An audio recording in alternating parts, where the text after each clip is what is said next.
Welcome back to Boating Journey. This week we wrap up our trip to the Miami Boat Show by doing a literal side-by-side review of the Swift Trawler 41 and the Swift Trawler 54, both of which would be great loop boats. Docked side by side, it gave us a great opportunity to compare the two. First, we step onto the Swift 41. The cockpit is minimal, offering a sliding seat and a steep ladder to the Flybridge. Making our way along the starboard side, I like that Swift features high solid gunnels, making for safe passage stern to bow. I also like that the pilot house door is directly across from the dock access door built into the gunnel, making for easier docking.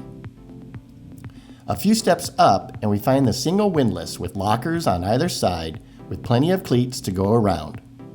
Additionally, there's a large adjustable sun pad, something that I wasn't expecting on a boat of this size and style.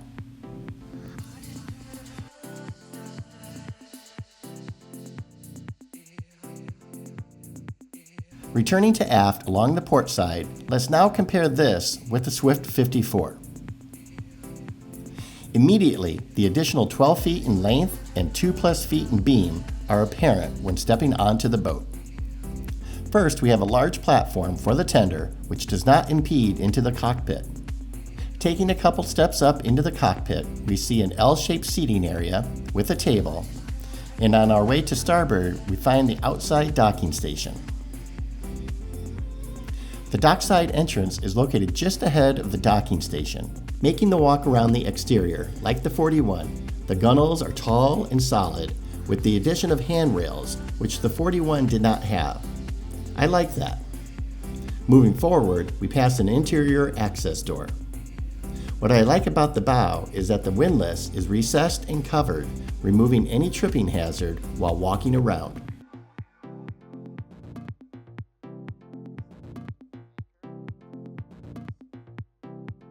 Like the 41, the 54 features a large lounging area with storage below the cushions.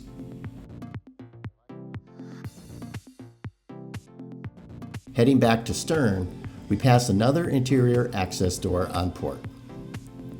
It does take a little bit longer for the trip due to the additional 12+ feet of length.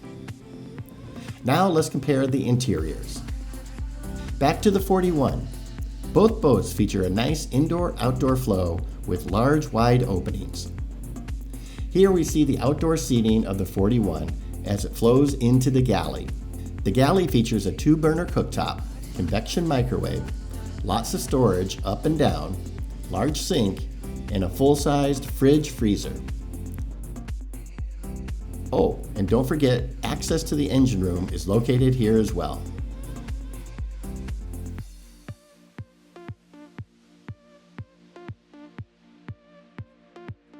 The portside settee is large and adjustable with comfortable seating for 4 to 6 people.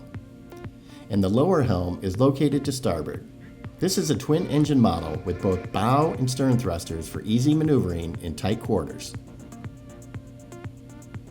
But now let's compare this to the 54 and its interior. Again, the wide entrance easily combines the outside with the inside. Immediately you notice the difference from the 41 with the addition of a full salon with plenty of seating to port and a pop-up TV to starboard. Additionally, the cabinetry houses a fridge and wine cooler. The galley is located to port midway through the interior.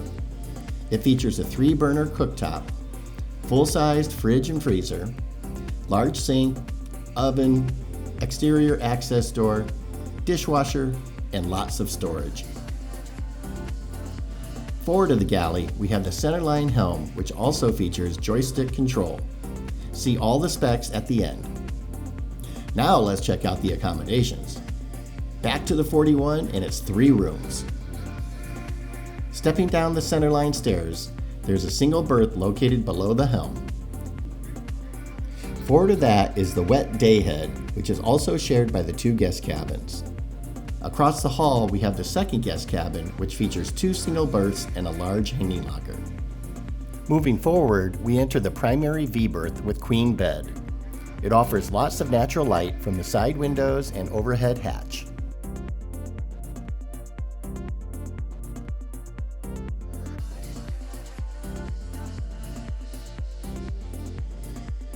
The room has a divided ensuite with a separate head and sink to port and shower room to starboard.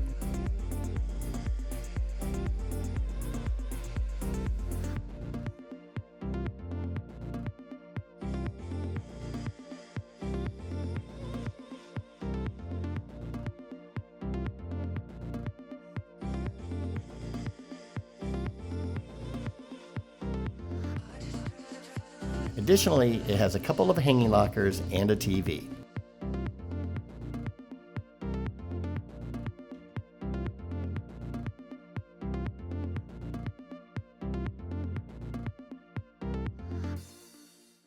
And now let's compare that to the 54 accommodations. Okay, so here's your VIP. You've got a little seating area here, so when the door opens up.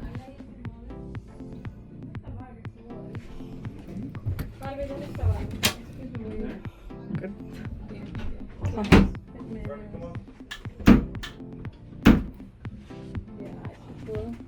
And this is your ensuite. Yep. Ensuite bathroom. Very tall shower.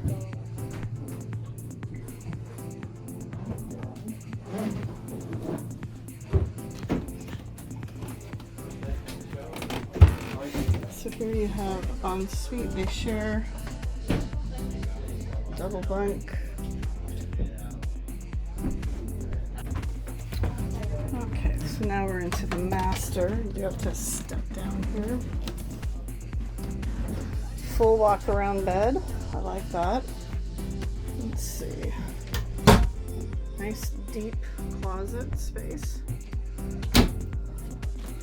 You've got storage all here.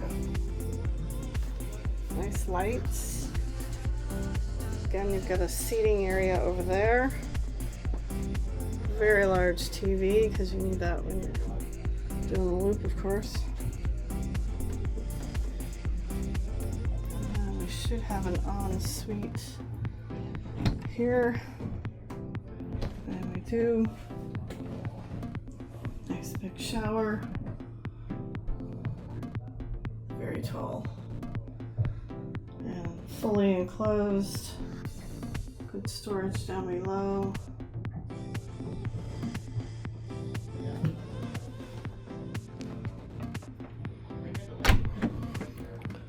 I didn't. Oh, I bet you this is this. I'm gonna guess this is the washer dryer. No. This has got to be the washer dryer. Washer dryer.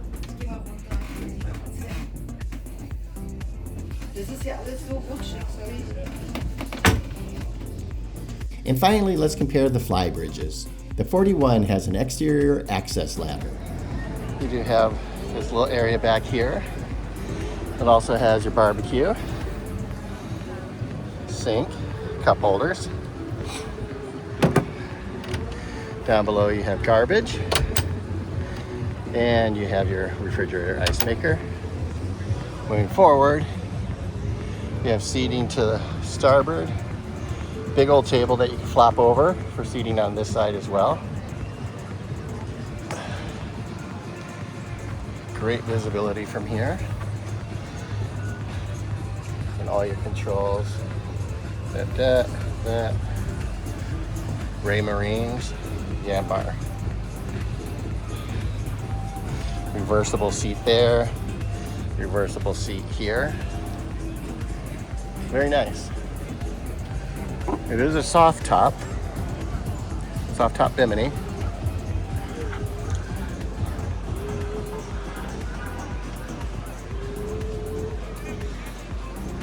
The 54 Flybridge is accessed via interior stairs, which is much more convenient than the ladder. Great little area back here. The aft portion has room for a couple of chairs and features a barbecue and sink. Storage and ice maker are built into the lower cabinet. Guessing let's try storage. Ice.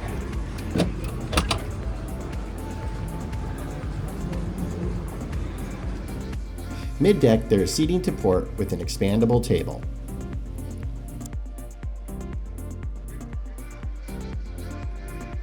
And finally, forward is the centerline upper helm station with seating to port, single captain seat, joystick, throttle, and thruster controls, and a Raymarine instrument cluster. Again, you can find all the specs at the end. And of course, plenty of great sight lines.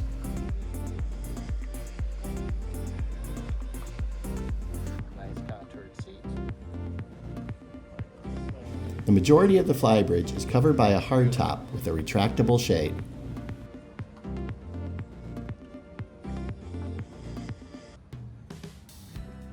Obviously, the 54 is an incredible boat, but realistically, the 41 would make more sense for the loop. Not only because it cost $1 million less than the 54, but it would just be easier for Allie and I to anchor and traverse through all the many locks. But another thing we love about the 41 is that it can economically cruise 7 knots. But when you want to outrun weather or just shorten your cruising day, you can cruise comfortably between 12 to 16 knots, and even top out at 20 plus knots when necessary. What are your thoughts of these boats? Which would you choose? Leave your comments down below. And stay tuned for the many new tours coming up from the Palm Beach International Boat Show in the coming weeks. And if you like this episode, please give it a thumbs up, hit the subscribe button, and ring the notification bell. Thanks for your support, and we'll see you next time.